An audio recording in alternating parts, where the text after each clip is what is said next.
स्वागत है D commerce classes के अंदर।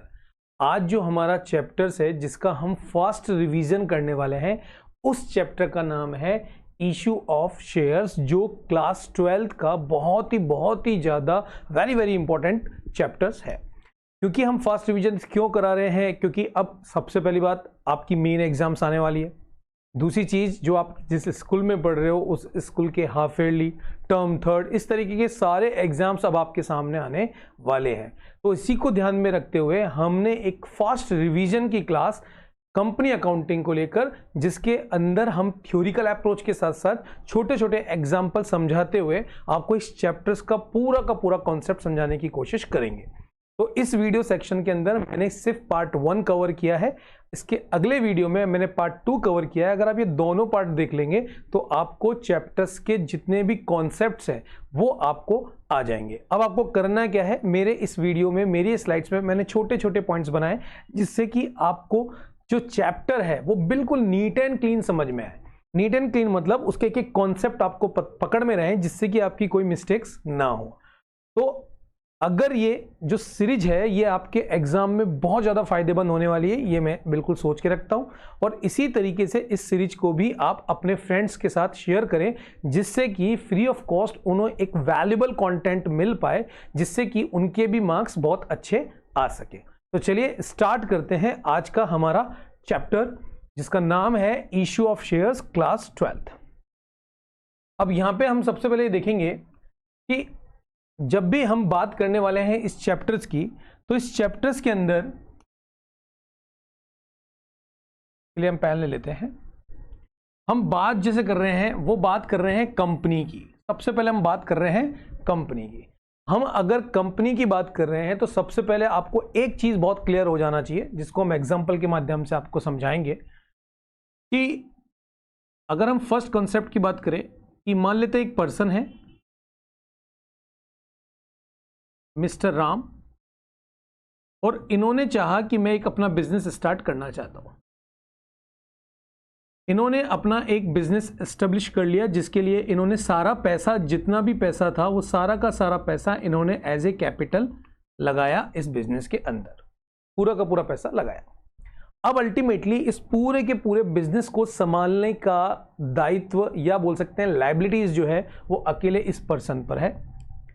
इसका मतलब ये जो बिजनेस चल रहा है वो चल रहा है सोल प्रोप्राइटर पर, या हिंदी में बोले तो एकल स्वामी व्यापार। मतलब अल्टीमेटली इस व्यापार के लिए कोई भी एक्सपेंसेस होंगे, इस व्यापार के लिए कुछ भी परचेज होगी, कुछ भी सेल्स होगी, उसके लिए सारी की सारी जो जिम्मेदारी लेने वाला है वो कौन है? मिस्टर राम।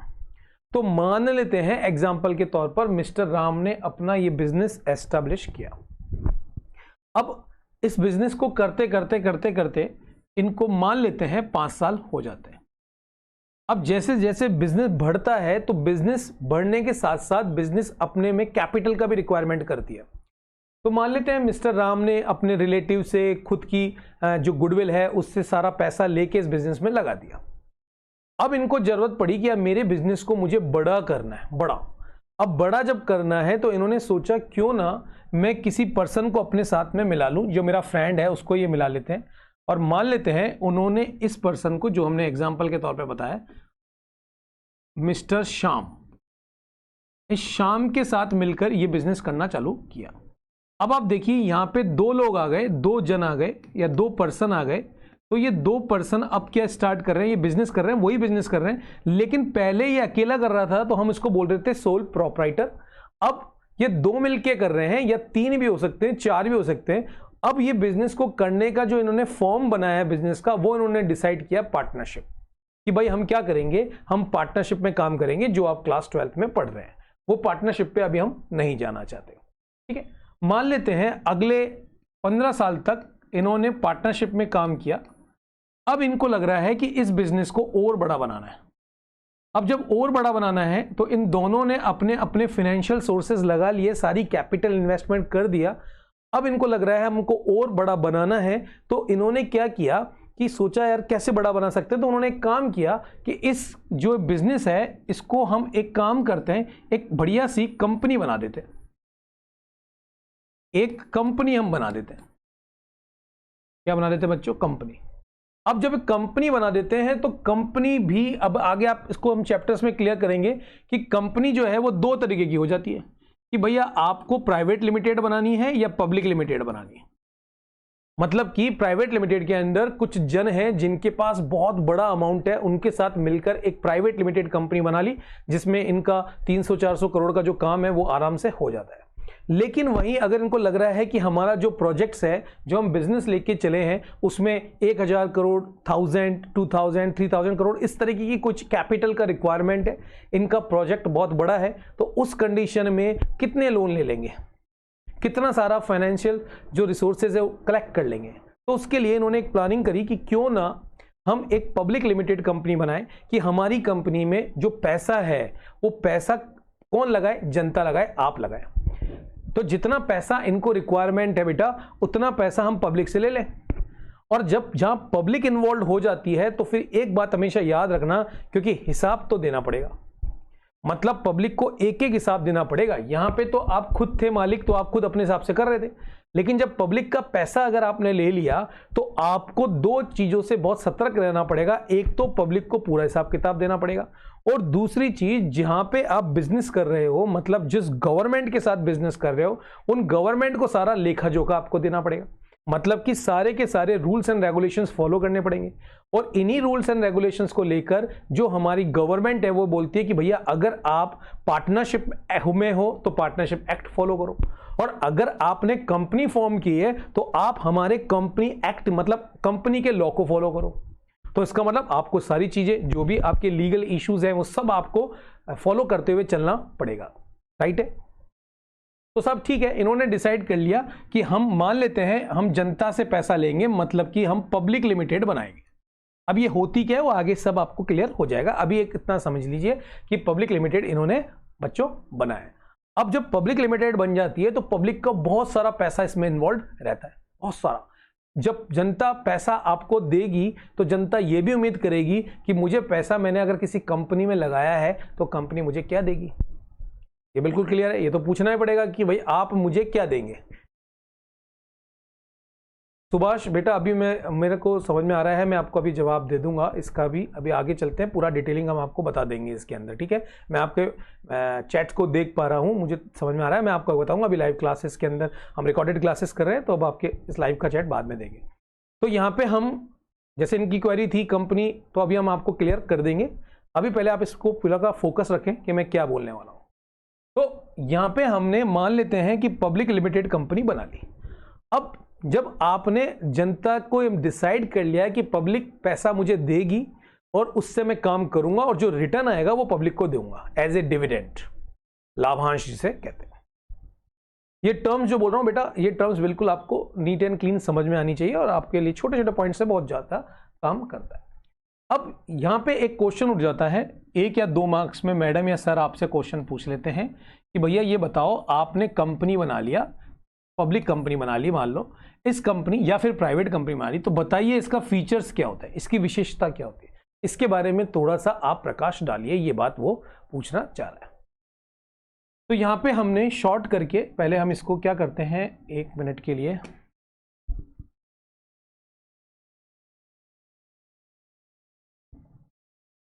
इरेज कर देते हैं और यहां से हम एक रेड पेन ले लेते हैं। सबसे पहले आप याद रखना कि एक सबसे इंपॉर्टेंट फीचर्स होता है separate legal entity. Separate legal entity का मतलब क्या, जैसे मैं और मेरा भाई, तो जिस तरह से मेरी शादी हुई है ऐसे उसकी शादी हुई है।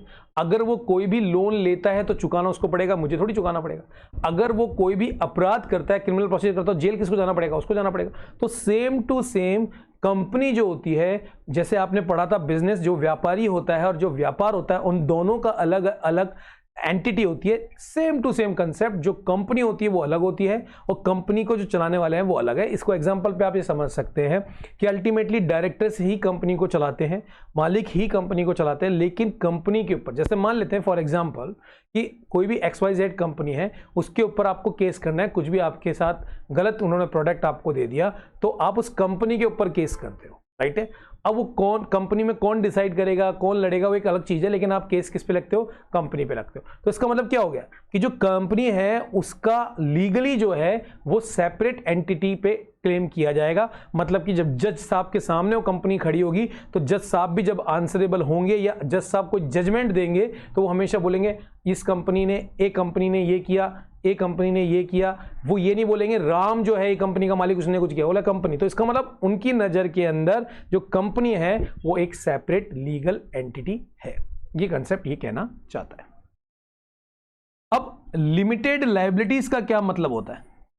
लिमिटेड लायबिलिटीज का मतलब होता है तुम्हारी लिमिटेड के बेसिस पे, तुम्हारी जो लिमिटेशन है जो तुमने दिया है कि भैया मेरी लायबिलिटीज इतनी तक ही सीमित रहेगी, तो जितनी लायबिलिटीज की तुमने अपने हाथ में कमान समानी है उसी लायबिलिटीज तक तुम लिमिटेड हो। फॉर एग्जाम्पल तुमने किसी कंपनी के अंदर 10 रुपए लगा दिए तो तुम्हारी जिम्मेदारी 10 रुपए तक है, उसके ऊपर प्रॉफिट मिलता है वो एक अलग बात है, बट आपकी जो लायबिलिटीज है वो 10 रुपए तक है, ना कि 1000 करोड़ तक। बात समझ में आ रही है? तो इससे बोलते हैं लिमिटेड लायबिलिटीज की जिनकी लिमिटेड है। अभी आती है कॉमन सील। सर ये कॉमन सील क्या होती है? जैसे फॉर एग्जांपल किसी भी कंपनी का कोई भी एक पर्टिकुलर डॉक्यूमेंट है, ये मान लो ये लेटर है, ये कोई एबीसी कंपनी है उसका लेटर है। अब इस लेटर में बहुत सारी चीजें उन्होंने कुछ मेंशन करके ली है, लेकिन हम कैसे माने ये एबीसी लिमिटेड की है? तो एबीसी लिमिटेड क्या करती है, एक इस तरीके का एक स्टैम्प बनाती है जिसमें उस कंपनी का नाम लिखा रहता है और उस पर स्टैंप लगा देती है।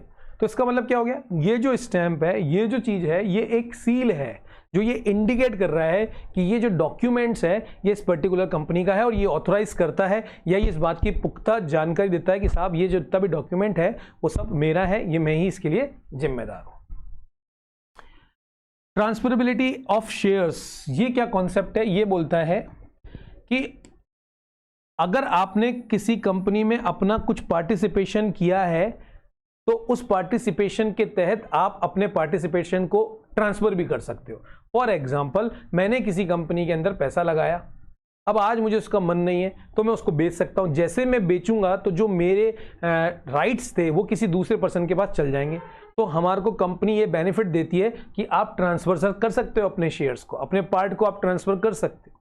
तो ये इसको अगर हम प्रैक्टिकली समझने की कोशिश करें कि एक मदर के 3 बच्चे थे ए बी सी, उन्होंने अपना मान लेते हैं अपना जो संपत्ति है उसको बांटा, ए को अलग संपत्ति मिली, बी को मिली, सी को मिली। अब बी के पास उन्होंने ऐसा था कि बी ने उठा के उसको ए को दे दिया, तो अब ये बी के पास पावर है, उसने उठा के उसको दे दिया। तो सेम टू सेम कंपनी में ये है कि आप शेयर खरीद सकते हो और बेच सकते हो, मतलब अपने राइट्स जो हैं, जो आपके अधिकार हैं, उनको आप ट्रांसफर कर सकते हो। इसके अंदर ये बात क्लियर है। परपेचुअल सक्सेशन से आपको पता है कि बिजनेस जो है या कंपनी जो है वो कंटिन्यूअसली चलती रहेगी, क्योंकि बिजनेस ये सोच के किया जाता है कि कभी भी बिजनेस बंद नहीं होगा। तो इसका मतलब इसका जो कॉन्सेप्ट है वो कहता है कि बिजनेस जो है वो कंटिन्यू चलता रहेगा।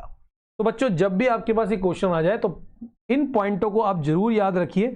1 मार्क्स में, 2 मार्क्स में, जैसे भी बने आपको इनको बिल्कुल अपने दिमाग में कंपनी अकाउंटिंग में याद रखना है। ठीक है बच्चों, आगे चलते हैं नेक्स्ट स्लाइड। अब यहां पे जैसे हमने यहां पे क्लियर किया है कि जैसे कंपनी की बात थी, जो हमारा डिस्कशन चल रहा था, अभी हमको लाइव में पूछा गया सर ये जो कंपनी है ये तो हमको समझ में आ गई कि आप इसमें पैसा बड़ा अमाउंट लगाते हो या फिर जनता से अमाउंट लगाते हो। तो सर अगर इसका हम क्लासिफिकेशंस करें तो हम कैसे क्लासिफिकेशंस कर सकते हैं? तो यहाँ पे आप देख सकते हैं कंपनी को हमने 2 पार्ट में बांटा है, एक होती है प्राइवेट कंपनी और एक होती है पब्लिक कंपनी। प्राइवेट कंपनी की जब भी हम बात करेंगे तो इसका खुद का आर्टिकल ऑफ एसोसिएशन AOA जो होता है, जिसके अंदर rules and regulation everything mention होते हैं, कंपनी क्या काम करेगी, कंपनी के क्या रूल्स एंड लायबिलिटीज रहते हैं, वो सबसे पहले रेस्ट्रिक्टेड कर देते हैं। क्या रेस्ट्रिक्टेड कर देते हैं? कि आप ट्रांसफर नहीं कर सकते अपने शेयर्स को। मतलब कि अभी इसको ऐसे समझो कि जब एक मदर ने अपने तीनों संपत्ति बेटों को बांटी तो अब बी के पास ये चॉइस नहीं है, क्योंकि आपकी जो मदर है वो प्राइवेट वाली जो कंपनी है उसकी तरह ट्रीटमेंट कर रही है कि भैया सुनो आप ट्रांसफर नहीं कर सकते हो, आप अपने शेयर आपको दिया आप अपने पास रखोगे, आप ट्रांसफर नहीं करोगे। तो वहां पे ये एक रेस्ट्रिक्शन ये मिलता है। और जो इसके जितने भी मेंबर्स हैं प्राइवेट कंपनी, जो नीड होता है ये याद रखना है, minimum 2 members and the maximum of 200 members. Minimum 2 और मैक्सिमम 200 मेंबर्स अगर बना के कोई कंपनी बना रहे हैं तो वो प्राइवेट कंपनी में कंसर्न की जा सकती है। These member include the present and former employee who also hold shares. जो ऐसा भी हो सकता है, मान लेते हैं एग्जाम्पल के तौर पे 150 लोगों ने मिलकर काम किया, अब 140 लोग अभी कंटिन्यू में काम कर रहे हैं और 10 लोग अलग हैं, लेकिन वो काम कहीं और कर रहे हैं, लेकिन उसमें पार्टिसिपेशन आपका है। तो ये बोल रहा है कि मेंबर्स में काउंट किया जाएगा included the present and the former employee who also hold the share. जिन्होंने अपने पास शेयर्स रख रखा है वो भी इसके मेंबर्स कंसीडर हो जाएंगे। तो उसको मिला के जो मैक्सिमम लिमिटेशन है वो कितनी है बेटा, 200। ये बिल्कुल याद रखना है, इस पॉइंट को बहुत अच्छी तरीके से समझ लेना है। वहीं अगर हम बात करें पब्लिक कंपनी की, जो हम आपको बोल रहे थे, तो आप यहां पे देखो, public company allowed their the member to freely transfer their share to the others.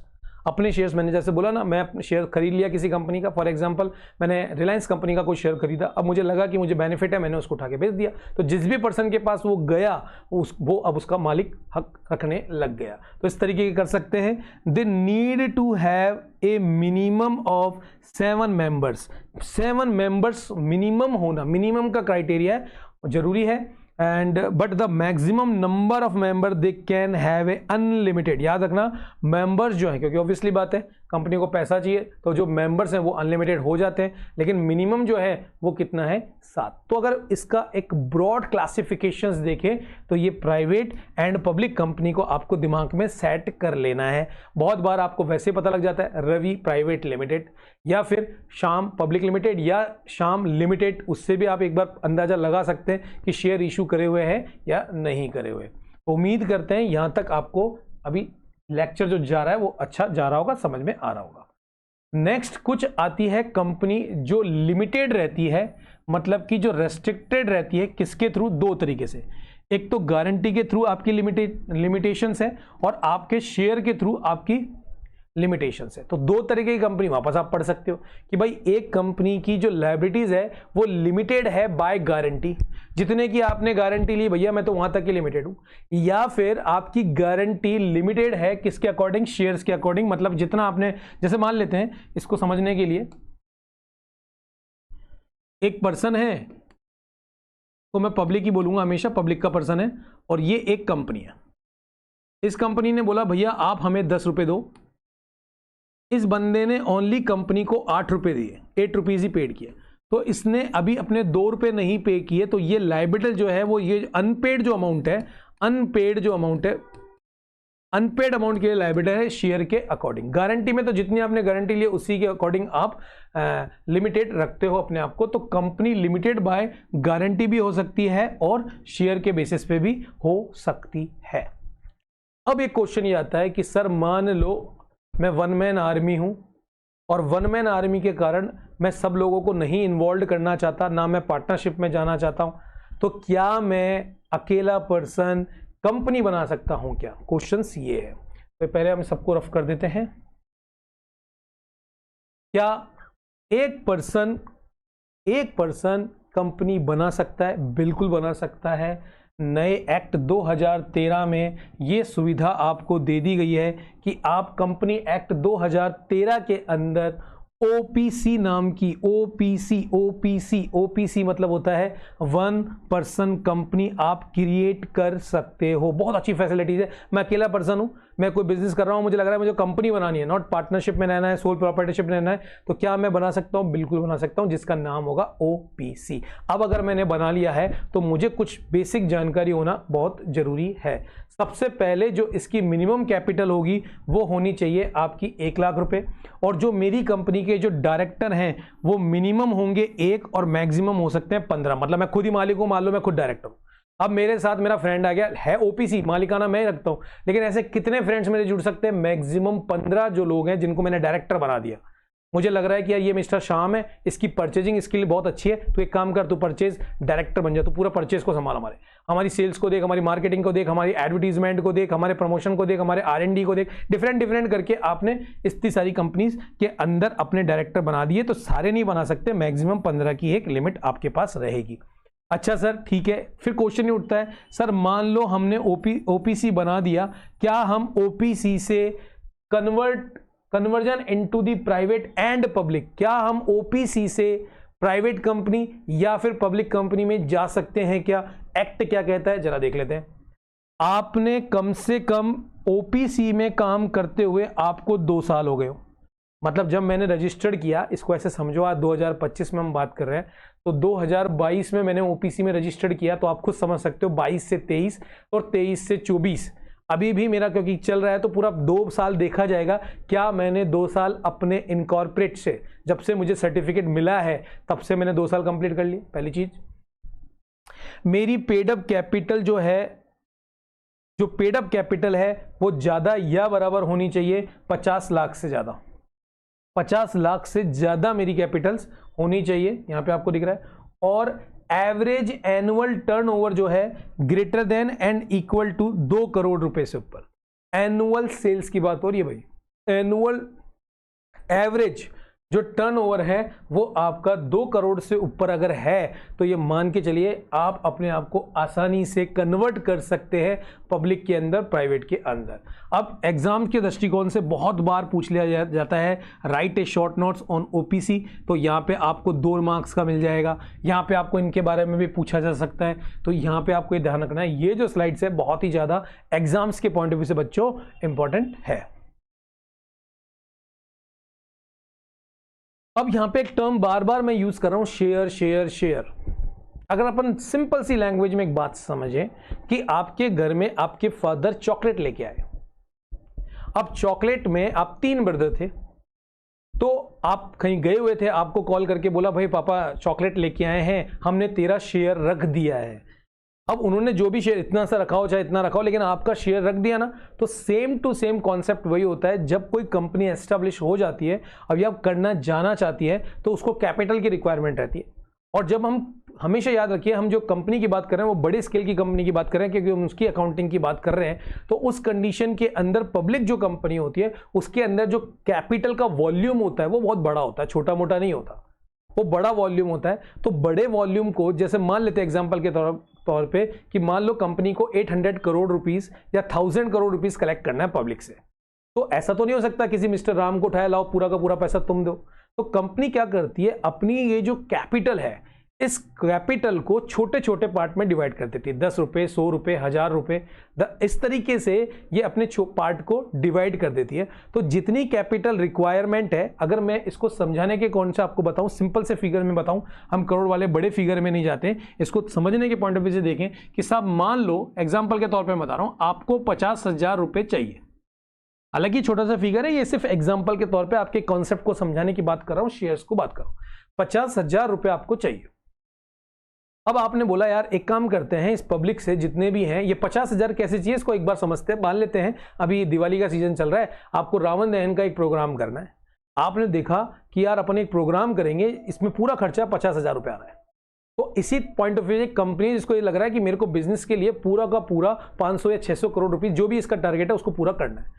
अब इन्होंने अपना बोला कि हम इनमें पार्टिसिपेट करते हैं जनता को।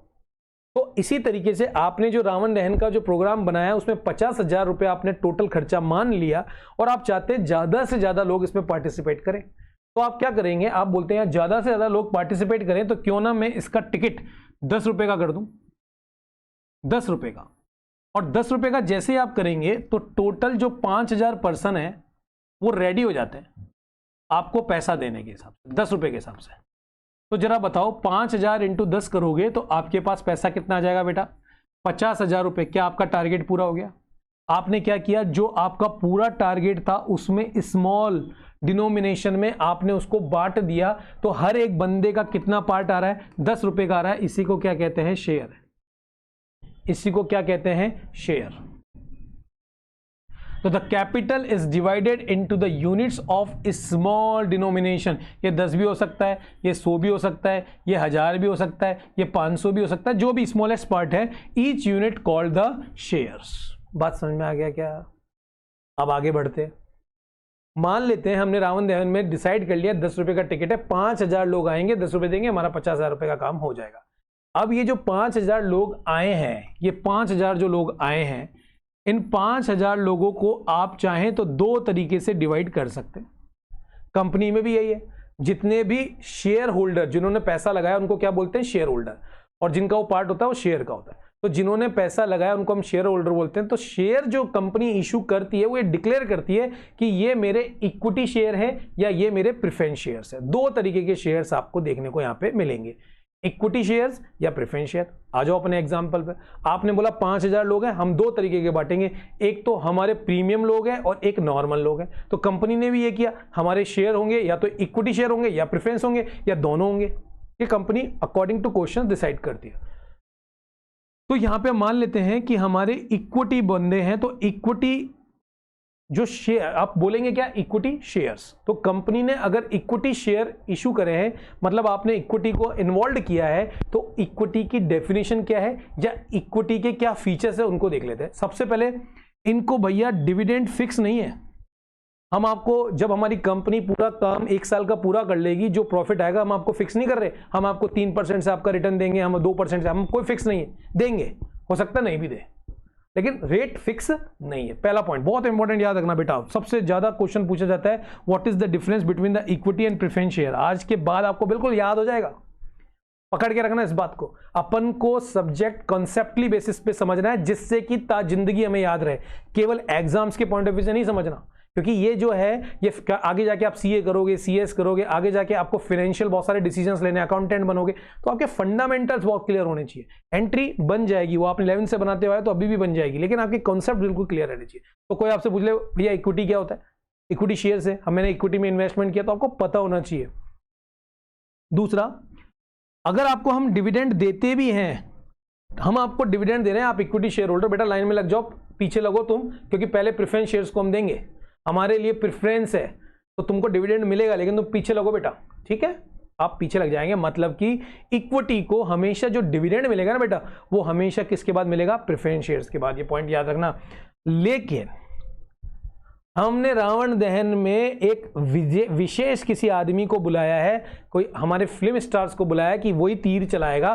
तो बताओ इक्विटी शेयर होल्डर बुलाएं या ना बुलाएं, कंपनी के पॉइंट ऑफ व्यू से बताओ, हम ये डिसीजन लेने वाले हैं, तो बताओ वोटिंग कीजिए। तो वोटिंग राइट्स का राइट्स जो है वो इनका होता है, वोटिंग राइट्स जो है वो राइट्स किसका होता है, इक्विटी का। डिसीजन लेते हो और उसके बाद बेटा तुम कन्वर्ट नहीं हो सकते, तुम ऐसा नहीं हो सकता कि रावण दहन में तुम आए हुए हो और तुम इक्विटी की लाइन में लगे हो और तुमने बोला सर हम तो प्रेफरेंस में जाके खड़े हो जाएंगे, नहीं होने देंगे। सेम टू सेम कंसेप्ट का कि कंपनी के पॉइंट ऑफ व्यू से अगर आप इक्विटी हो, आप वोटिंग राइट सकते हो, कन्वर्ट होना आपको नहीं देंगे, डिविडेंड कोई फिक्स नहीं है, और डिविडेंड जब देंगे तो पहले प्रेफरेंस वालों को देंगे, तब हम आपको देंगे। तो ये 4 पॉइंट से अगर आपको इक्विटी में आ जाए लिखाना, पूरे मार्क्स मिलेंगे। अब इसको और इजी कर देते हैं, डिविडेंड यहां पे फिक्स नहीं है तो कर यहां पे फिक्स है, बिल्कुल फिक्स है साहब। क्या यहां पे फिक्स है, बिल्कुल यहां पे क्या है, डिविडेंड पूरा का पूरा क्या है, फिक्स्ड है। मतलब क्या, जब भी आपको प्रेफरेंस शेयर्स की बात बोली जाएगी तो उसके आगे एक परसेंटेज लिखी रहेगी, जैसे 6%, 10%। तो आप इससे समझ जाना कि ये जो प्रेफरेंस शेयर्स होल्डर हैं, इनके जो रेट है डिविडेंड की वो कितनी है, 10%। डिविडेंड आपको देंगे before the equity share, obviously बात है, पहले हम इक्विटी को दें, बिफोर मतलब इक्विटी से पहले तुमको मिलना है। वोटिंग राइट्स तुमको मिलेगा नहीं, नो वोटिंग राइट्स रहेगा, और तुम कैन बी कन्वर्टेड, तुम कन्वर्ट कर सकते हो अपने आप को, ये तुमको फैसिलिटी मिल रही है। अब डिफरेंस ये आता है, नॉर्मली ये मान के चलना कि प्रेफरेंस शेयर्स की जो फेस वैल्यू होती है वो ज्यादा होती है कंपेयर टू इक्विटी, इसलिए ऑब्वियसली बात है कि वो पैसा ज्यादा देते हैं, तो ज्यादा देते हैं तो उनको कंपनी भी फिक्स करती है कि भैया तुमको हम क्या देंगे, हम आपको डिविडेंड देंगे, अच्छी रेट पे डिविडेंड देंगे, तो हम आपको और कुछ भी फैसिलिटीज दे रहे हैं। तो यहां से बेटा इस स्लाइड से एक तो शेयर की डेफिनेशन कभी कभार पूछ ली जाती है, लेकिन डिफरेंस इक्विटी एंड प्रेफरेंस का लाइफ टाइम भी आपको पता होना चाहिए और आपको आना भी चाहिए। यहां तक कोई दिक्कत हो तो प्लीज कमेंट में जरूर मेंशन करना, जिससे कि हम आपके कंसेप्ट को क्लियर कर सकें। देखो हमारा प्रयास है कि आपको अच्छे से अच्छा कंटेंट मिलता रहे, और आप डी कॉमर्स को, जो कि मेरा चैनल है, मेरा नाम है अभिषेक, आपको जैसे पता है पिछले 10 साल से मैं अकाउंट्स पढ़ा रहा हूँ, तो उसके पॉइंट ऑफ व्यू से अगर आपको लगता है हाँ ये कंटेंट हमारे लिए फायदेमंद है, हम बहुत फास्ट रिकैप कर सकते हैं, तो आप इस कंटेंट को रखना, क्योंकि मैं पूरी कोशिश करूंगा हर छोटा सा छोटा जो कॉन्सेप्ट है वो आपको इसमें कवर करवा दूं।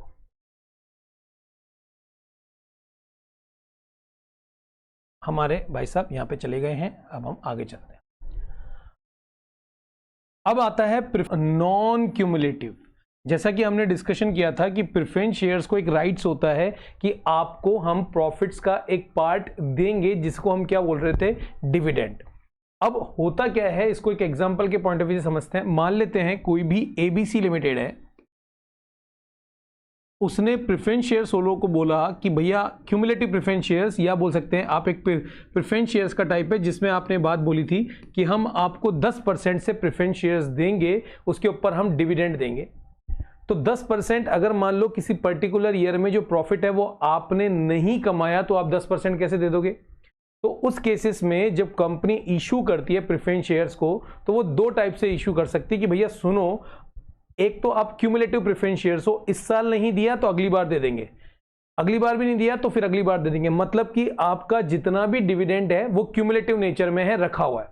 नॉन क्यूमुलेटिव का मतलब है अगर इस साल प्रॉफिट नहीं कमाया तो बेटा इस साल वाला भूल जाओ, अगली बार ही हम तुमको 10%, अगली साल जो हम प्रॉफिट कमाएंगे उस पे हम 10% आपको डिविडेंड पे कर देंगे। यहां पे ये दो टाइप का, मतलब कि क्यूमुलेटिव और नॉन क्यूमुलेटिव, ये कंसेप्ट बोलता है। कन्वर्टेबल एक होता है नॉन कन्वर्टेबल, नाम से पता लग रहा है ऐसे प्रेफरेंस शेयर्स जिनको आप इक्विटी में कन्वर्ट कर सकते हैं, पास पावर रखते हैं, उन सबको आप कन्वर्टेबल बोल सकते हैं, और जो नहीं रखते उनको नॉन कन्वर्टेबल बोल सकते हैं। ये टर्म्स बहुत इंपॉर्टेंट है, रिडीमेबल और इररिडीमेबल।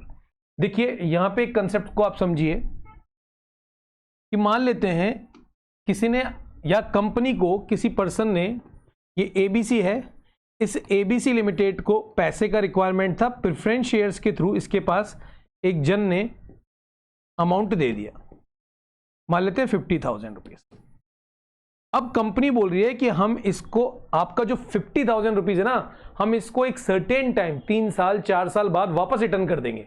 डिविडेंड तो हम देंगे देंगे, लेकिन आपका जो पैसा लिया है ना वो भी हम आपको रिफंड कर देंगे। तो अगर ऐसी कोई कंडीशंस ऐड ऑन हो रही है जिसमें आप फर्म को या जितने जो पर्सन है उसको आप ये बोल पा रहे हो कि भैया आपको हम एक सर्टेन टाइम बाद आपका पैसा लौटा देंगे, तो ऐसा अगर प्रेफरेंस शेयर्स कंपनी ने इशू किया है तो उसे बोलते हैं रिडेम्पशन, मतलब कि रिडीमेबल। और दूसरा होता है इररिडीमेबल, जिसको आपको रिडीम नहीं करना होता है, पे नहीं करना होता है। तो यहां पे आपने टाइप्स ऑफ प्रेफरेंस शेयर्स में देखा, ये जो है वो प्रेफरेंस शेयर्स की टाइप होती है, राइट है। आगे बढ़ते हैं नेक्स्ट स्लाइड के अंदर। अब यहां पे आपको कुछ बेसिक टर्म के बारे में इस चैप्टर से रिलेटेड पता होना चाहिए। जैसे सबसे पहले हम बात करेंगे फेस वैल्यू की। फेस वैल्यू की क्या होती है उसके बारे में बात करेंगे। जैसे कोई भी एक कंपनी है, एग्जांपल के तौर पे एबीसी लिमिटेड, इसको एक छोटा सा फिगर आपके समझाने के लिए हम आपको बता रहे हैं। 5 लाख रुपीस का अमाउंट चाहिए और इसने अपनी पूरी की पूरी कैपिटल को छोटे से स्मॉल डिनोमिनेशन में डिवाइड कर दिया, मान लो 100 रुपीज में। तो ये जो 100 रुपीज है, ये एक शेयर की जो फेस वैल्यू है वो कितनी हो जाएगी आपकी 100 रुपीज। कंपनी ये चाहती है कि भैया आप हमें 100 रुपीज दे दें। तो ऐसे जितने भी बंदे आपको रिक्वायरमेंट है जिनसे कि आप ये पैसा इकट्ठा करना चाहते हैं, तो आप इजीली फाइंड आउट कर पाएंगे कि ऐसे कितने शेयर होल्डर हैं। तो यही अगर हमें फेस वैल्यू पता है तो हम इसको ये भी कह सकते हैं कि ये किसी शेयर्स की नॉमिनल वैल्यू है। अब यहां पे एक और चीज आती है कि face value and nominal value से, या फिर हमारे को कैपिटल गिवन हो, हमको फेस वैल्यू गिवन हो या नॉमिनल वैल्यू गिवन हो, तो हम इन तीनों का उपयोग करके क्या क्या चीजें निकाल सकते हैं। तो जैसे अगर क्वेश्चन में आपसे पूछ ले कि आपको फाइंड आउट करना हो नंबर ऑफ शेयर होल्डर, तो आपके सामने एक फॉर्मूला आ सकता है कि अगर आपको कंपनी की टोटल कैपिटल गिवन है और अगर इसमें आप फेस वैल्यू का डिवाइड लगा देंगे तो आप नंबर ऑफ शेयर होल्डर को निकाल पाएंगे, पहला फॉर्मूला। दूसरा फॉर्मूला, अगर आपसे बोला जाए फेस वैल्यू आपको फाइंड आउट करनी है किसी भी कंपनी के शेयर्स की, तो अगर क्वेश्चन के अंदर आपको टोटल कैपिटल दे रखी है, उस टोटल कैपिटल के अंदर अगर नंबर ऑफ शेयर होल्डर्स भी आपको गिवन है, तो आप आसानी से एक किसी भी पर्टिकुलर कंपनी की फेस वैल्यू फाइंड आउट कर सकते हैं। और अगर किसी क्वेश्चंस के अंदर फेस वैल्यू गिवन कर दे, शेयर होल्डर गिवन कर दे और फिर आपसे किसी भी फर्म की कैपिटल पूछ ले, तो भैया तीसरा फॉर्मूला ये बन सकता है कि जो टोटल कैपिटल है या जिसे बोल सकते हैं कि ऑथोराइज कैपिटल है, उसको हम face value multiple SH share holder से भी फाइंड आउट कर सकते हैं। तो इस तरीके से अगर हमें फेस वैल्यू या दो फैक्टर्स गिवन है तो ये तीन फॉर्मूला निकाल के, अगर क्वेश्चन में बिल्कुल भी कुछ इंफॉर्मेशन नहीं दे रखी हो, जैसे क्वेश्चन में बोल दे साहब कि कंपनी ने टोटल जो कलेक्ट किया वो 25 लाख रुपीस किया, आपके मान लेते हैं 25,000 बंदों से, तो बताइए फेस वैल्यू कितनी होगी। तो ये फेस वैल्यू जो है वो आप इस तरीके से फाइंड आउट कर सकते हैं। उसके बाद इशू प्राइस। इशू प्राइस का मतलब होता है, जैसे फॉर एग्जांपल एबीसी जो लिमिटेड है,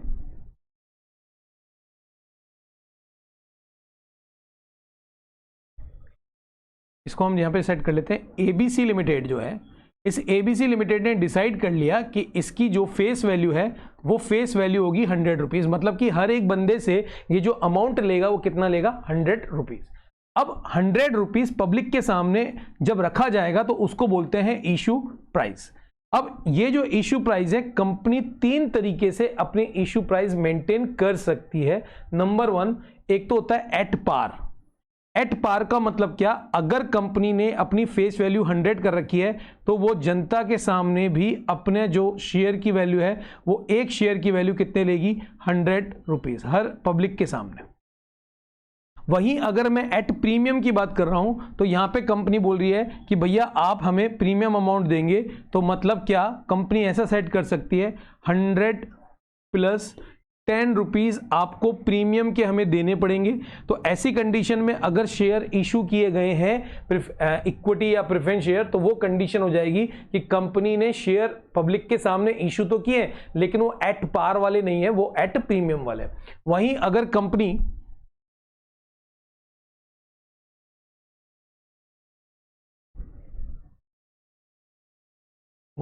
कंपनी मान लेते हैं एक और शेयर इशू करती है जनता के सामने, फेस वैल्यू 100 है लेकिन जनता के सामने उन्होंने फेस वैल्यू रखी है, मतलब सॉरी डिस्काउंट करके वैल्यू रखी है 90 रुपीज़, मतलब 10 रुपये का डिस्काउंट रखा है।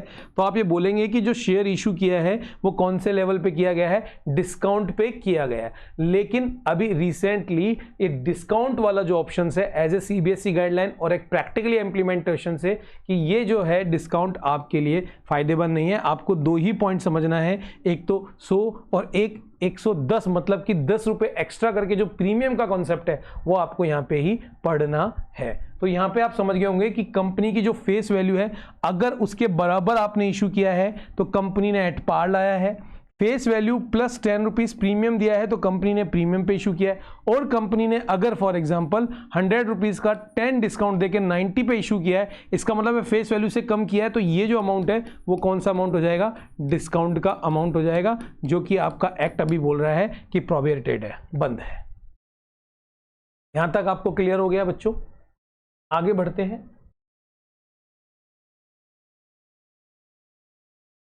अब यहां पे आती है कि जब भी शेयर जनता के सामने या पब्लिक के सामने रखा जाता है तो हम समझाने के पॉइंट ऑफ व्यू से आपको बताते हैं। जैसे फॉर एग्जांपल एक एबीसी लिमिटेड है, इसने डिसाइड किया, एक छोटा सा फिगर आपको लेके चल रहा है जिससे कॉम्प्लिकेशन ना है आपके कैलकुलेशन में, 5 लाख रुपए से चाहिए, जिसके लिए इन्होंने फेस वैल्यू को रखा 100 रुपीज। फेस वैल्यू जो है उसको आपने रखा 100 रुपीज़, तो इसके हिसाब से जो एसएच हो गए, मतलब कि जो शेयर होल्डर हो गए वो हो गए 5000 एसएच। कंपनी की जो फेस वैल्यू है वो है आपकी 100 रुपीज़। इस तरीके से एक कंपनी है। अब कंपनी ये 100 रुपीज़ जो है वो कंपनी दो तरीके से ले सकती है, या तो वन टाइम में।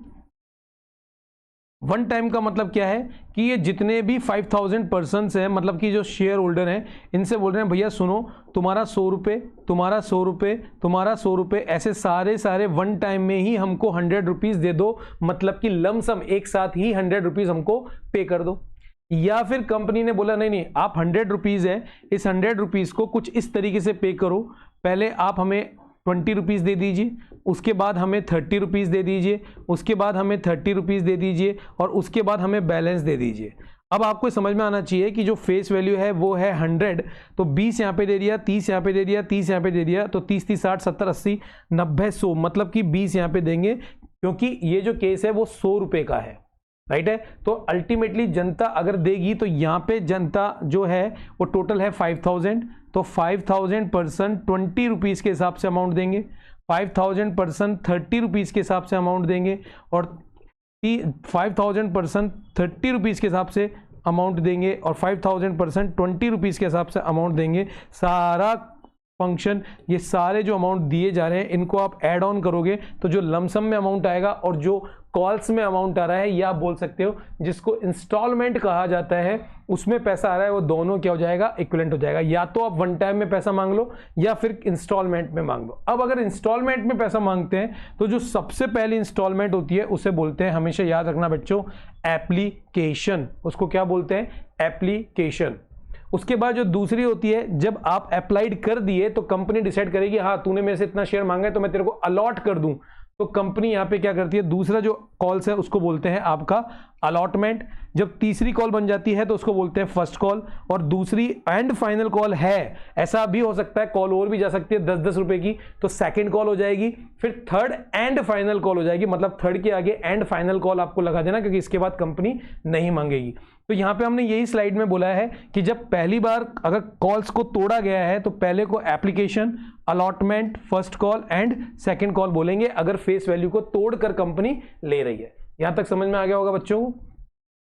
अब बात आती है कि अगर इनकी जर्नल एंट्रीज करनी पड़ जाए तो हम कैसे जर्नल एंट्री करेंगे, उसके बारे में हम डिस्कशन आपसे कर लेते हैं। इसके लिए हम सबको साफ कर देते हैं और यहाँ पे हम जर्नल एंट्री पकड़ने की कोशिश करते हैं। देखो जी, सबसे पहले जब भी आपकी एप्लीकेशन की बात आएगी, अपने दिमाग में सेट कर लेना, रिसिप्ट की एंट्री आपको पहले करनी है, मतलब कि जो पैसा आ रहा है उसकी एंट्री करनी है, और उसके बाद ड्यू की एंट्री करनी है। लेकिन जहां अलॉटमेंट की आप बात करते हो तो पहले ड्यू की एंट्री होगी और फिर रिसिप्ट की एंट्री होगी। याद रखना बच्चों, ये गलती मत कर देना, ड्यू की होगी फिर रिसिप्ट की होगी, अगेन ड्यू की होगी और फिर रिसिप्ट की होगी। आप यहां पे देख रहे हैं, यहां पे पहले रिसिप्ट की एंट्री हो रही है और फिर उसके बाद जो एंट्री हो रही है वो आपकी कौन सी एंट्री हो रही है, ड्यू की। तो रिसिप्ट की एंट्री अगर हम करना चाहेंगे तो जब भी एंट्री करेंगे तो देखिए एंट्री कैसे करेंगे, बैंक में आपके पास पैसा आ जाएगा और किसके थ्रू आएगा, जो भी आपकी शेयर रहेगा, चाहे वो इक्विटी रहे चाहे प्रेफरेंस रहे, तो आप ये एंट्री पास कर देंगे और यहाँ पे आप नरेशन लिख देंगे, कैश रिसीव फ्रॉम एप्लीकेशंस। इस तरीके की आप नरेशन यहाँ पे मेंशन कर देंगे और जो भी आपका पर्टिकुलर अमाउंट होगा वो अमाउंट आप यहाँ पे मेंशन कर देंगे। उसके बाद आपको क्या करना है, ड्यू की एंट्री करनी है। तो ये जो शेयर एप्लीकेशन का अकाउंट आपने खोला है जो कि एक टेम्परेरी अकाउंट है, जैसे ही आप ड्यू करेंगे ये अकाउंट कैपिटल में शिफ्ट कर जाएगा, मतलब इसको राइट ऑफ करते हैं तो इसको ऊपर ले आना है आपको, और इसके लिए एक और अकाउंट खोलना है, क्योंकि अल्टीमेटली सारा पैसा जितना भी कॉल्स का है वो कहां पे जाएगा, शेयर कैपिटल के अंदर। तो ये आपकी एप्लीकेशन को लेकर ये दो एंट्रीज आपकी बन गई, एक ये वाली एंट्री और एक ये वाली एंट्री। ये रिसिप्ट की एंट्री है, रिसीव्ड की आप बोल सकते हो कि रिसीव्ड हुआ है, और ये आपकी ड्यू की एंट्री है। वहीं अगर हम अलॉटमेंट को देखें तो अलॉटमेंट को अगर हम जब देखते हैं तो अलॉटमेंट का एंट्री जो जाएगी वो क्या जाएगी, उसके बारे में थोड़ा सा देख लेते हैं। जब आप ड्यू करते हो तो आपकी जो थर्ड नंबर की एंट्री जाएगी, क्योंकि आपको पहले से पता है कितने लोगों को पैसा अलॉटमेंट करना है, तो ड्यू आप पहले से कर लोगे। तो ड्यू आप जो पहले से कर लोगे तो आपका जो ये ड्यू वाली एंट्री है वो कुछ इस तरीके से बनेगी अलॉटमेंट के अंदर, share allotment account DR to share capital में फंड जाएगा। आपने पहले से डिसाइड कर लिया कितना अमाउंट जाएगा।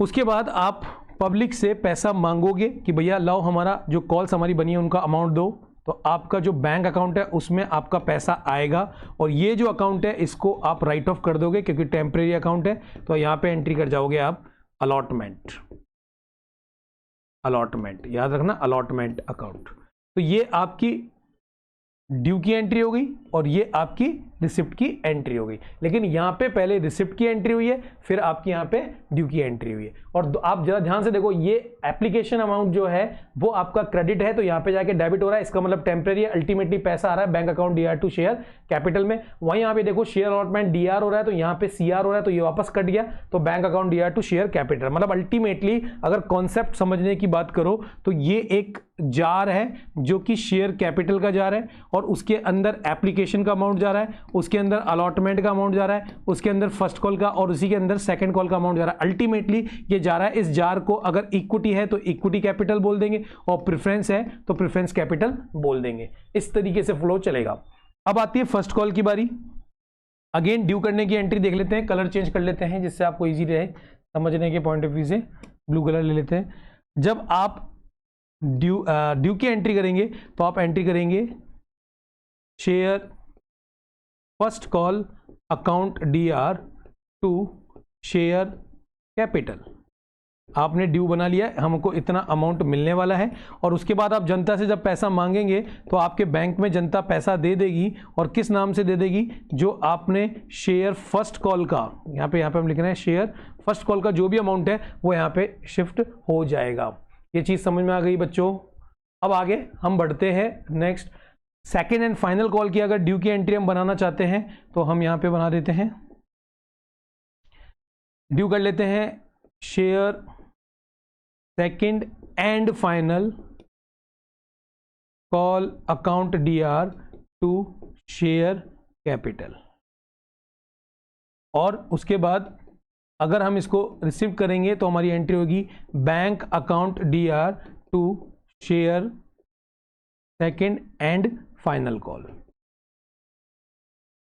एक बात मैं यहां पे बता देना चाहता हूं कि जो भी आपका ड्यू का अमाउंट है, ये ड्यू का अमाउंट है, जैसे ये ड्यू है, ये ड्यू है, ये ड्यू है और ये ड्यू है, ये ओरिजिनल जो फेस वैल्यू का अमाउंट है उससे ड्यू होगा। मतलब कि आपने बोला अलॉटमेंट में हमें 5000 बंदों का 20 रुपए के हिसाब से हमको अमाउंट चाहिए, 5000 का 20 रुपए के हिसाब से अमाउंट चाहिए, लेकिन कोई ज़रूरी नहीं है कि आपके पास जो रिसिप्ट साइड की एंट्री है उसमें वो पूरा का पूरा अमाउंट आए, क्योंकि हो सकता है कोई आपका अमाउंट जो डिमांड किया है आपने वो नहीं दे, तो उस कंडीशन के अंदर भी ये कंडीशन बन जाती है। इसलिए अपने माइंड में सेट कर लेना, जो ड्यू होता है, मतलब कि अगर इसकी बात करूँ तो यहाँ पर कोई अमाउंट अगर मान लो 100 है तो ये श्योरिटी नहीं है कि ये बैंक में भी 100 आएगा। उसके रीजंस हो सकते हैं कि कोई भी शेयर होल्डर ने अपनी अलॉटमेंट का अमाउंट नहीं दिया, इसके कंसेप्ट की भी हम बात करेंगे, लेकिन अभी हम इसकी बात कर रहे हैं कि ये जो है वो कंसेप्ट ये है कि दोनों इक्विवेलेंट नहीं हो सकता, लेकिन जो ड्यू अमाउंट है वो टोटल इक्वल होगा फेस वैल्यू के बराबर। मतलब तीनों चारों जितने भी कॉल्स है वो सब अगर फेस वैल्यू 100 रुपीज है तो कॉल्स का अमाउंट 100 रुपीज ही बनेगा, लेकिन रिसिप्ट का अमाउंट आपके पास कम आ सकता है, एंट्री बैंक में ज्यादा हो सकती है, कोई पहले से भी अपनी कॉल्स दे सकता है, तो ये आपके दिमाग में आपको सेट कर लेना। तो यहाँ पे हमने आपको एक एंट्री बनाना बता दिया है, इमेज का उपयोग किया है जिससे कि आपको कंसेप्ट समझ में आए, आप उस पर फोकस करेंगे। तो पहले हम बनाते हैं हमने क्या किया है और क्या समझाने की कोशिश हम आपको करना चाह रहे हैं। देखिए, हमने एक एग्जाम्पल यहाँ पे सेट किया है। इस एग्जाम्पल में हमने कंपनी ABC लिमिटेड की बात कर रहे हैं, जिसने 10,000 शेयर इशू करे हैं और 10 रुपीज ईच के साथ। ये जो केस है ये सिंपल सा एक केस है आपकी फेस वैल्यू का, मतलब 10 रुपए का शेयर जनता के सामने आपने 10 रुपए के साथ ही रखा। जनता आप कितना चाहते हो कि आप चाहते हो 10,000 लोग हमारे पास आए, 10 रुपए के हिसाब से आपको पेमेंट करें। अब यहाँ पे हमने एप्लीकेशन 3 रुपए कंपनी ने डिसाइड किया, अलॉटमेंट की 4 रुपए कंपनी मांग रही है, 4 और 3 7 8 9 फर्स्ट कॉल पे मांग रही है, और जो 1 रुपया है वो उसकी सेकंड कॉल पे मांग रही है। तो इससे पहले हमने अभी डिस्कशन करके आए हैं कि जो भी एप्लीकेशन अमाउंट होता है उस एप्लीकेशन में सबसे पहले आपके पास एक रिसिप्ट की एंट्री बनती है। तो मान लेते हैं हम यहाँ पे रिसिप्ट की एंट्री बनाते हैं, bank account DR to share application. यहां पे अगर हम अमाउंट की बात करेंगे तो आप यहां पे समझ रहे होंगे 10,000 जो पर्सन है, मतलब आप एसएच जो है 10,000 जो एसएच हैं शेयर होल्डर हैं, उनसे आप 3 रुपए के हिसाब से पैसा मंगवाना चाह रहे हैं, तो आपके पास मान लेते हैं 30,000 रुपीज एप्लीकेशन का अमाउंट जो है वो आ चुका है। अब इसी अमाउंट को हम ड्यू करते हैं, तो हमने आपको बताया था शेयर एप्लीकेशन जो अमाउंट है उसको आप ऊपर ले जाइए और इसके अमाउंट को आप डाल देंगे शेयर कैपिटल में, और ये अमाउंट हो जाएगा 30,000। ये हमने एंट्री बनाना आपको बता दिया था। अब मान लेते हैं कि हमारे इस केस के अंदर एक ये मिस्टर रॉकी हैं, ये रॉकी हैं, ये मिस्टर रॉक जो हैं, इन्होंने मान लेते हैं एबीसी लिमिटेड में अपना शेयर फिल किया था और कंपनी ने इनको 200 शेयर्स दिए थे। कंपनी ने इनको 200 शेयर्स दिए थे। ये जो पर्सन है, इन पर्सन ने क्या किया, मान लेते हैं इन पर्सन ने गड़बड़ कर दी। इन पर्सन ने अपनी फर्स्ट कॉल एंड अपनी सेकंड कॉल मांगने के बावजूद भी कंपनी को नहीं दी। याद रखना, हम यहां पे क्वेश्चन बोल रहे हैं, इन्होंने अपनी फर्स्ट कॉल और अपनी सेकंड कॉल इन्होंने नहीं दी मांगने के बावजूद, अलॉटमेंट इन्होंने दे दिया। ठीक है, अब अगर अलॉटमेंट दे दिया है तो कंपनी, सबसे पहले आपको हम बता चुके, कंपनी पहले ड्यू करती है, मतलब कंपनी अलॉटमेंट पहले ड्यू करती है फिर रिसिप्ट करती है। तो जरा ड्यू की एंट्री देख लेते हैं। तो ड्यू की एंट्री क्या जाएगी, आपको पता है, share allotment account DR to share capital. Amount की हम बात करेंगे तो टोटल 10,000 शेयर होल्डर हैं जिनसे आप 4 रुपए के हिसाब से अमाउंट मंगाना चाह रहे हैं। तो कंपनी ने देख लिया कि 40,000 रुपीज हमारे पास आएगा, और यहां पे कंपनी ने जब एक सर्टेन डेट पे उनसे पैसा मंगवाया तो इन्होंने पैसा अपना दे भी दिया, जितने भी पर्सन है। तो हम यहाँ पे बैंक से पैसा कर लेंगे और शेयर अलॉटमेंट को हम क्रेडिट में मेंशन कर देंगे। इसका अमाउंट हो जाएगा 40,000। हमने ये एंट्री पास कर दी पहले, फिर रिसिप्ट की एंट्री पास कर दी।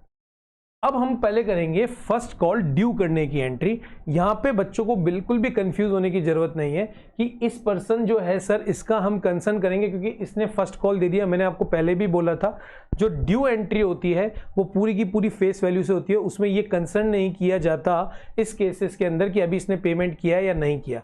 आगे जाके आपको समझ में आएगा, जब हम फोरफिटेड करेंगे तब हम ड्यू में कुछ चेंजेस करेंगे, लेकिन अभी आपको बिल्कुल फ्रेश माइंड से यही देखना है कि अभी इस पर्सन ने हमको फर्स्ट कॉल नहीं दिया। बेटा ये सबसे इंपॉर्टेंट पॉइंट है, इसको थोड़ा सा ध्यान लगा के देखना, अटेंशन करके देखना।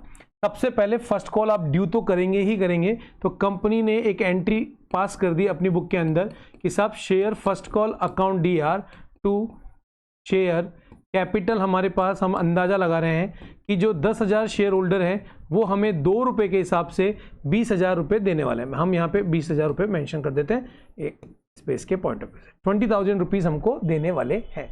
ये मान के हम बैठे हैं कि जो जितने भी 10,000 शेयर होल्डर्स हैं वो हमें 2 रुपए के हिसाब से फर्स्ट कॉल देने वाले हैं। अब लेकिन प्रॉब्लम क्या है कि जो मिस्टर बैठे हैं, इन मिस्टर ने अपना अमाउंट नहीं दिया। मतलब कि जो मिस्टर रॉकी हैं, इनके पास टोटल 200 शेयर्स थे, इन्होंने अपना फर्स्ट कॉल का अमाउंट 2 रुपए के हिसाब से 400 रुपए जो है वो आपको नहीं दिए, क्योंकि आपने इनसे मांगा लेकिन इन्होंने नहीं दिए। अब यहां पे कंपनी के पॉइंट ऑफ व्यू से ये जो चीज बन गई उसे बोलते हैं calls in arrear. Calls in arrear, calls in arrear. Calls in arrear का मतलब है बकाया इसने नहीं दिया। अब कॉल्स इन एरियर जो है वो कंपनी के पॉइंट ऑफ व्यू से एक एक्सपेंसेस हो गया, और जब एक्सपेंसेस होता है तो आपको पता है कि उसे डेबिट साइड में हम मेंशन करते हैं। तो अब यहां पे सबसे पहले आप एक चीज को पकड़ो कि 20,000 रुपए आप मंगाना चाह रहे थे, 400 इसने नहीं दिए, तो अल्टीमेटली कंपनी के पास जब बैंक की एंट्री हम करने जाएंगे तो हमारे पास शेयर फर्स्ट कॉल के नाम पे जो अमाउंट आएगा वो आएगा 19,600, बिल्कुल 19,600 आएगा। अब यहां पे ड्यू जो किया वो 20,000 से किया, लेकिन जो रिसिप्ट आई वो 19,600 से आई। आपने ये एंट्री कर दी, फिर ये एंट्री कर दी। अब इस कॉल्स इन एरियर का अगर एग्जामिनर ये बोले कि कॉल्स इन एरियर का अकाउंट आपको ओपन करना है, मतलब कि आपको एंट्री में दिखाना है, तो अगर हम इसकी अल्टरनेटिव एंट्री देखें तो हम बताए क्या करने वाले हैं, क्योंकि हमने आपको बताया कॉल्स इन एरियर जो है वो आपका क्या है, एक्सपेंसेस है। तो पता है आप क्या करने वाले हैं, आप एंट्री करेंगे बैंक अकाउंट DR, क्योंकि अल्टीमेटली पैसा तो 19,600 आया है। यहां पे आपको अकाउंट खोलना है कॉल्स इन एरियर डेबिट की तरफ 400 के साथ, और टू शेयर फर्स्ट कॉल को आपको 20,000 रुपए के साथ यहां पे एंट्री पास कर देनी है। तो जब अगर आपको बोले कॉल्स इन एरियर ओपन करना है तो आप दूसरी वाली एंट्री कर सकते हैं, नहीं तो पहले आप ये एंट्री करेंगे, उसके बाद ये एंट्री करेंगे और एडजस्टमेंट वर्किंग नोट में आप बता देंगे। तो यहां पे रॉकी साहब जो है उन्होंने अपना 400 नहीं दिया, इसलिए हमने उसको यहां पे हटा दिया है। ठीक है, अब इसी तरीके से अगर हम फर्स्ट कॉल की बात करें, फर्स्ट कॉल की हमने बात कर चुके, अगर हम सेकंड कॉल की बात करें तो यहां पे जो एंट्री करेंगे वो देख लेते हैं। Share second and final to share capital, ये आप समझ चुके होंगे। ड्यू 10,000 पर्सन SH, 1 रुपए के हिसाब से आपको 10,000 रुपये आप मांगते हो, लेकिन जो रॉकी साहब हैं उन्होंने अपना सेकंड कॉल नहीं पे किया। जिनके पास 200 शेयर्स थे उन्होंने अपना 1 रुपीज़ के हिसाब से 200 रुपीज़ कॉल्स इन एरियर इन्होंने बना दिया। और मान लेते हैं कॉल्स इन एरियर अकाउंट हमको ओपन करना है, तो हम पता है क्या एंट्री करने वाले हैं, bank account DR calls in arrear account DR to share second call. बच्चों याद रखना, आपको नरेशन भी लिखनी है, प्रॉपर वे में लिखनी है। हम फर्स्ट डिवीजन के पॉइंट ऑफ व्यू से आपको कंसेप्ट समझाते हुए जा रहे हैं। तो 10,000 में से 200 माइनस कर देंगे तो आपके पास रहेगा 9,800, 200 कॉल्स इन एरियर में चल जाएगा, टोटल आपके पास 10,000 चला जाएगा। तो इस कंसेप्ट को बोलते हैं कॉल्स इन एरियर की। इस बंदे ने अपना अमाउंट नहीं दिया, तो हम इस टेबल को भी बना के हमको बिल्कुल नीट एंड क्लीन समझ में आने लग जाएगा कि हम किस तरीके से एंट्री पास कर जाएंगे, और हमारा जो भी एग्जामिनर होगा वो हमें पूरे के पूरे मार्क्स आपको दे देगा। तो मैं उम्मीद करता हूं कि ये वाला जो कंसेप्ट है वो आपको समझ में आ गया होगा। ये जो कंसेप्ट है वो है कॉल्स इन एरियर का। आगे बढ़ते हैं। अब इसी क्वेश्चंस को हमने कुछ चेंज कर दिया। अब हम यहां पे एक बिल्कुल जेंटलमैन की बात कर रहे हैं, जो पहले से ही बहुत ही जेंटलमैन है और इनके पास 300 शेयर्स थे। इन्होंने देखिए क्या किया, इन्होंने अपनी फर्स्ट कॉल जो थी, फर्स्ट कॉल के साथ इन्होंने अपना सेकंड कॉल दे दिया। मेरा पॉइंट समझिए, जो फर्स्ट कॉल आप इनसे मांग रहे थे, इन्होंने क्या बोला कि भैया एक काम करो, मेरी सेकंड कॉल भी आप अपने पास रख लो, पहले से ही रख लो, फर्स्ट कॉल में ही सेकंड कॉल रख लो। जब कोई पर्सन अपनी डिमांडिंग कॉल से पहले ही कॉल दे दे तो वो टर्म्स कहलाती है कॉल्स इन एडवांस। अगर कोई बंदे को बार बार मांग रहे हो, उसने पैसा नहीं दिया, उसे बोलते हैं कॉल्स इन एरियर। तो कॉल्स इन एडवांस एक तरीके के लिए कंपनी के लिए इनकम हो गई। तो कॉल्स इन एडवांस को हम जब शो करेंगे तो हम उसको कहां मेंशन कर देंगे, क्रेडिट साइड में, और एडजस्ट करेंगे तो कैसे करेंगे वो हम देखते हैं इस एग्जांपल के थ्रू। तो यहां पे भी वापस हमने वही ABC लिमिटेड के 10,000 शेयर्स लिए हैं 10 रुपीज ईच के हिसाब से। एप्लीकेशन 3 रुपए है, तो सबसे पहले हम रिसिप्ट की एंट्री कर लेते हैं।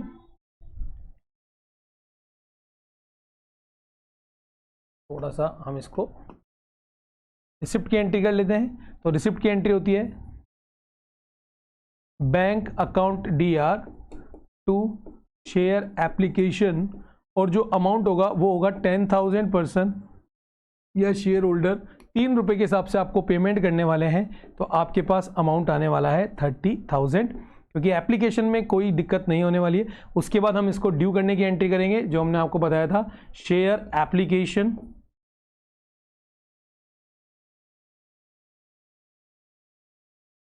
और ये अमाउंट भी आ जाएगा आपका 30,000। ये आपका एप्लीकेशन की जो एंट्री है वो हम यहां पे कर गए। इसके लिए हम थोड़ी सी डार्क नीली ले लेते हैं। अब बात आती है अलॉटमेंट की। अलॉटमेंट में सबसे पहले हम ड्यू करेंगे, और इन्होंने अलॉटमेंट भी अपना दे दिया, किसी भी तरह की कोई दिक्कत नहीं है। एंट्री हम करेंगे share allotment account DR, space के पॉइंट ऑफ व्यू से हम इसको छोटा कर देते हैं। 4 रुपीज़ के हिसाब से आपको पेमेंट देंगे 40,000 रुपीज़ का। कुछ भी गड़बड़ नहीं हुई है तो आप बैंक में पूरा का पूरा अमाउंट डाल देंगे जो भी आपके अलॉटमेंट से आएगा, शेयर अलॉटमेंट से, और वो अलॉटमेंट का अमाउंट है 40,000। यहां तक हमें लगता है आपको कोई भी परेशानी नहीं होनी चाहिए। अब कॉल्स इन एडवांस में जो ये पर्सन है, इन्होंने अपनी फर्स्ट कॉल जो है उसमें अपना सेकंड कॉल का अमाउंट भी दे दिया, लेकिन हम सबसे पहले बात करेंगे जब इनकी ड्यू की एंट्री होगी उसमें कुछ भी गड़बड़ नहीं करनी है आपको। Share first call account DR to share capital, और जो अमाउंट यहाँ पे जाने वाला है वो 10,000 मल्टीपल 2 रुपये के हिसाब से कंपनी ने डिसाइड कर लिया कि हमारे पास 20,000 रुपये आने वाले हैं। लेकिन आप याद रखिए कि ये जो पर्सन है, जो हमारे सज्जन जेंटलमैन है, इनके पास टोटल 300 शेयर्स थे। 300 शेयर्स का इन्होंने सेकंड कॉल का जो अमाउंट है, मतलब कि 300 रुपीज़ इन्होंने उठा के यहाँ पे कर दिया, मतलब कि फर्स्ट कॉल में इन्होंने दे दिया। तो यहाँ पे आप ये बोल सकते हैं कि हमारे पास कॉल्स इन एडवांस आ गया है, और वो अमाउंट कितना आ गया, 300 के साथ ये अमाउंट और आ गया। मतलब 20,000 तो आया है क्योंकि कोई भी फॉल्टर नहीं है, और 300 रुपये और एक्स्ट्रा आ गया किसी बंदे का। तो अगर हम एंट्री पास करेंगे तो देखो जरा क्या एंट्री करने वाले हैं। Bank account DR to share first call. देखो जी, शेयर फर्स्ट कॉल में तो 20,000 है, तो ये तो आप गड़बड़ कर ही नहीं सकते। और आपके पास, लेकिन आप देखो 20,000 एंड 300 दोनों को ऐड करेंगे तो 2,300 रुपीज़ आएगा, तो एंट्री तो बननी हुई। तो इस बेसिस पे आपको एक अकाउंट और खोलना पड़ेगा कॉल्स इन एडवांस, और वो अमाउंट होगा 300 के साथ, और एंट्री इस तरीके से बंद हो जाएगी रिसिप्ट की। बात समझ में आ गई। इसी तरीके से अगर हम सेकेंड कॉल की अब बात करते हैं तो देखिए क्या करने वाले हैं। ये आपको कंसेप्ट समझ में आ गया। अब देखिए सेकेंड में कैसे करेंगे। हम यहां पे सेकंड कॉल को ड्यू कर लेते हैं। Share second and final account DR to share capital. हमने देखा अमाउंट जो जाएगा 10,000 मल्टीपल 1 के हिसाब से 10,000 रुपये की आपकी ड्यू है। लेकिन जरा आप यहां पे देखो 10,000 रुपये में इस पर्सन ने आपको 300 रुपीज़ पहले ही दे दिए, तो ये 300 रुपये का आपको इसके साथ एडजस्टमेंट करना पड़ेगा। एडजस्टमेंट एंट्री करनी पड़ेगी। मतलब क्या कि जो एक कॉल्स इन एडवांस आपने क्रेडिट किया था, यहां पे जाके आपको इसको डेबिट करना पड़ेगा, तभी जाके आपका एडजस्टमेंट हो पाएगा। मतलब कैसे, क्योंकि ये कॉल्स इन एरियर नहीं है, ये कॉल्स इन एडवांस है। याद रखिएगा, कॉल्स इन एडवांस है। तो उस कंडीशन के अंदर आप देखो किस तरीके से एंट्री पास करेंगे। Bank account DR to share second and final. तो आप जरा यहां पे देखिए, आपके पास अमाउंट जो है वो है 10,000 रुपये, लेकिन 300 रुपये इसने पहले ही दे दिए, तो अल्टीमेटली आपके पास जो अमाउंट आने वाला है वो आने वाला है 9,700 रुपये। अल्टीमेटली आपके बैंक में जाएगा 9,700 रुपये। आपकी जो सेकंड कॉल है वो है 10,000 रुपये के साथ। तो ये डिफरेंस आ गया, इसमें आपको इसको एडजस्ट करना पड़ेगा। कॉल्स इन एडवांस को डेबिट में लाना पड़ेगा 300 रुपए के साथ। अभी देखिए एडजस्ट हो गई, यहां पे मिला और यहां पे आपने इसको एडजस्ट कर लिया। तो इस तरीके से जो भी पर्टिकुलर कॉल्स में आपके पास पैसा आता जा रहा है उसका आप यहां पे क्या करते जाएंगे, एडवांस एडजस्टमेंट करते जाएंगे। तो इस तरीके से आपने कंसेप्ट को पूरा समझ लिया कि किस तरीके से हम इसको एडजस्ट करते हुए चलेंगे। तो अब आपके लिए आसान हो गया कि एग्जामिनर अगर आपको कॉल्स इन एरियर और कॉल्स इन एडवांस के साथ कॉम्बिनेशंस करके कोई क्वेश्चंस देता है तो सबसे बेस्ट अप्रोच है इस तरीके की आप टेबल बना ले, जिससे कि आपको किसी भी तरह का कंफ्यूजन ना हो। आप एडजस्ट की एंट्री करें, आप कॉल की एंट्री करें, तो आसानी से आप एंट्रियां कर सकते हैं। ठीक है, तो उम्मीद करते हैं यहां तक का भी सेक्शन आपको समझ में आ गया होगा, जो कि बहुत ही इंपॉर्टेंट टॉपिक है, calls in arrear, calls in advance. ये आपका पीछा नहीं छोड़ने वाला, ये आपको आना ही आना है एग्जाम के अंदर और आपको आना भी चाहिए। ठीक है,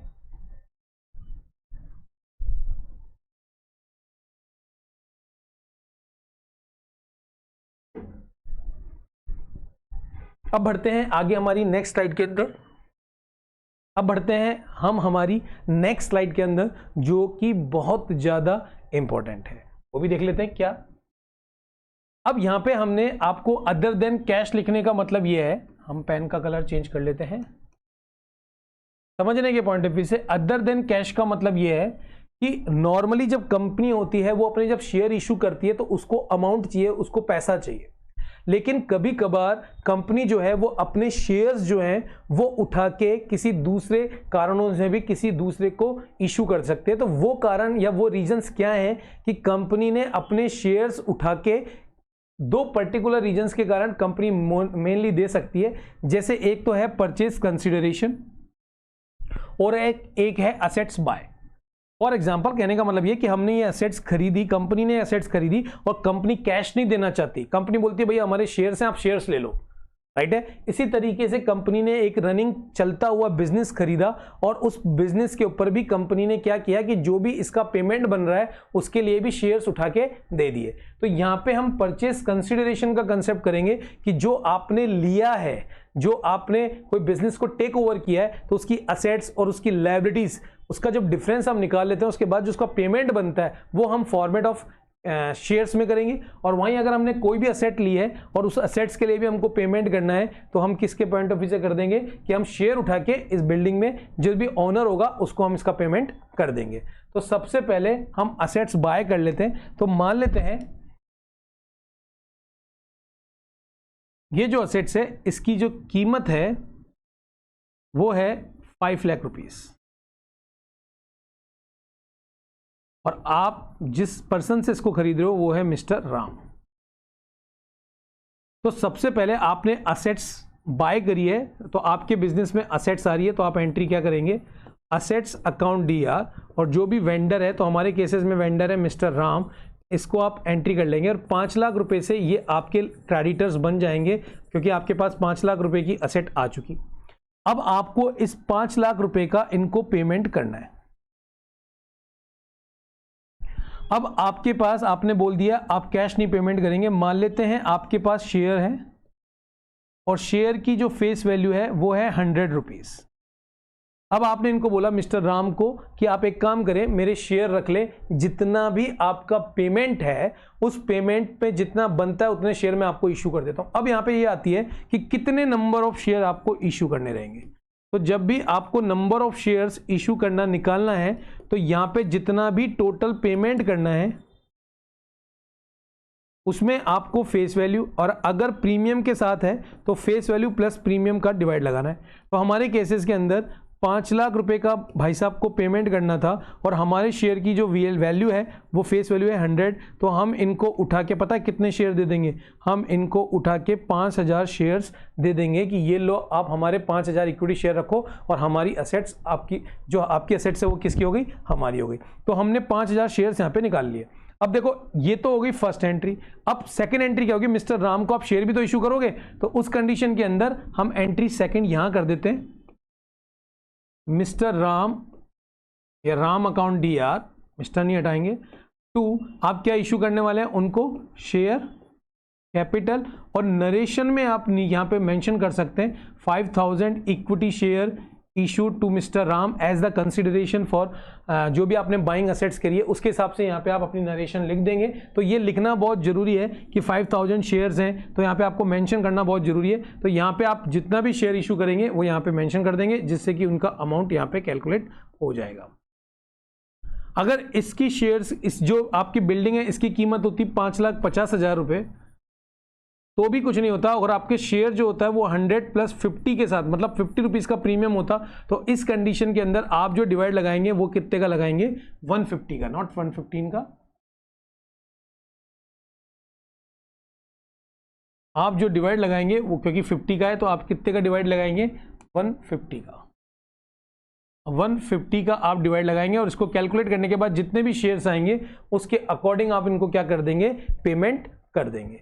जब आप पेमेंट करेंगे जितने भी नंबर ऑफ शेयर्स आएंगे, तो उस समय जो आपकी ट्रांजैक्शन एंट्री चली जाएगी वो पता है क्या जाएगी, वो जाएगी आपकी, जैसे एग्जांपल के तौर पे मिस्टर राम है तो उनका जो भी क्लेम है उसके लिए आपने कितना शेयर इशू करा, और उस शेयर जो इशू किया उसके ऊपर आपके पास सिक्योरिटी प्रीमियम, क्योंकि आपने प्रीमियम दिया है तो सिक्योरिटी प्रीमियम अमाउंट कितना दिया उसके साथ आपको ये एंट्री पास करनी पड़ेगी। इस तरीके से आप कंसिडरेशन असेट्स का कॉन्सेप्ट इस तरीके से लॉन्च कर सकते हैं, समझ सकते हैं।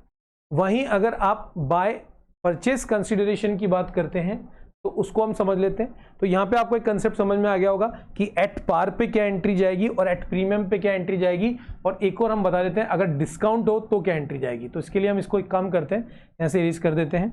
अगर इसी असेट्स को खरीदने के लिए आपने 3 तरीके के पेमेंट किए हों, एट पार वाला किया हो, तो आपकी जो पेमेंट की एंट्री जाएगी वो जाएगी vendor account DR to share capital. अगर आपने प्रीमियम को कवर किया है, प्रीमियम वाले शेयर उठा के दे दिए एट पार प्लस प्रीमियम, या प्रीमियम वाले आपने शेयर दिया है, तो एंट्री जाएगी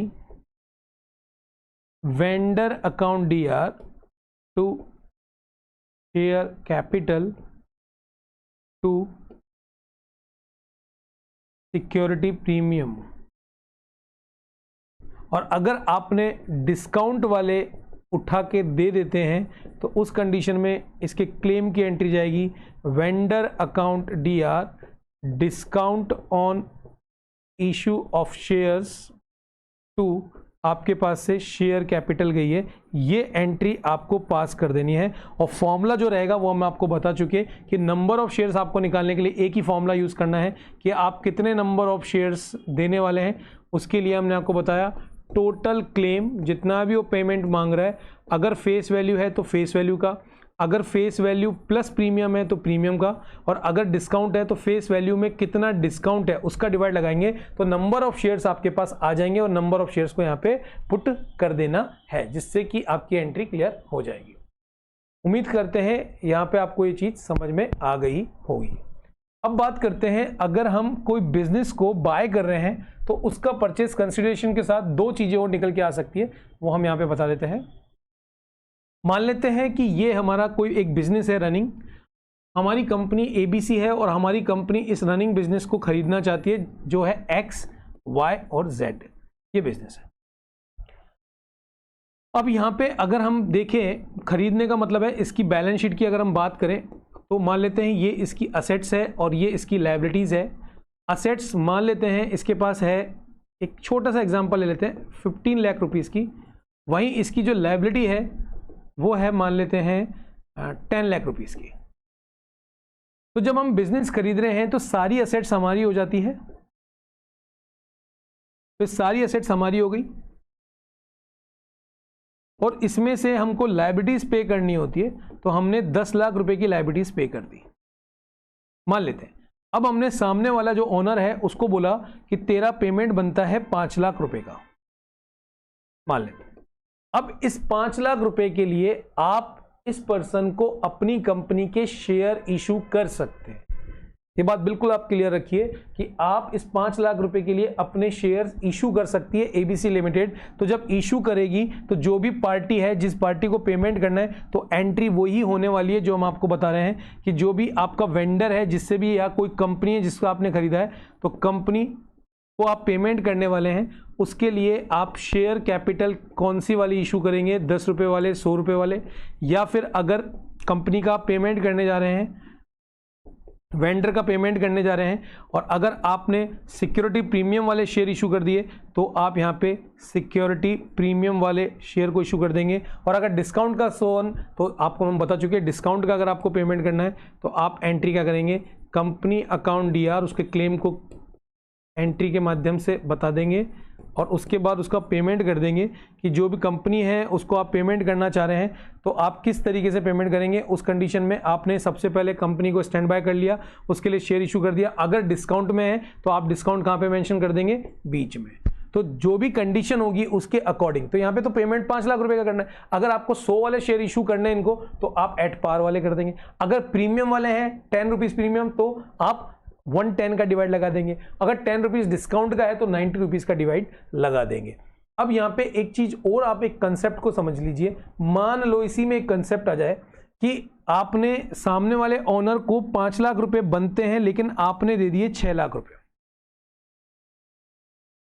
और उसको देना है 5 लाख रुपए और आपने उसको 6 लाख रुपए दे दिए। तो आपने अगर ज्यादा दे दिए तो याद रखना डेबिट साइड में इसका मतलब है आपने गुडविल का पैसा ज्यादा दे दिया है। ये एंट्री में आपने देख लिया होगा कि जब भी किसी का बन रहा 5 लाख है लेकिन आपने 6 लाख रुपए दिया है, तो इस कंडीशन के अंदर जो एक्स्ट्रा आप डेबिट साइड में दे रहे हो, क्योंकि अल्टीमेटली आप यहाँ पे देखो 15 तो ये हो गए और 10 ये हो गए, तो 5,000 का परचेज कंसिडरेशन बनना चाहिए, लेकिन आप परचेज कंसिडरेशन दे कितने रहे हो, 6 लाख रुपए। अगर इसको एंट्री में देखें, क्योंकि आपके पास असेट्स आ गई है, मान लेते हैं 15 लाख रुपए की, लायबिलिटीज है आपके पास 10 लाख रुपए की, और जो वेंडर है उस वेंडर को आपने बोला हम आपको 6 लाख रुपए देंगे, तो आप देख सकते हैं आपकी एंट्री ये 15 है और ये 16 हो रही है, तो आपका डिफरेंस डेबिट साइड में आ गया।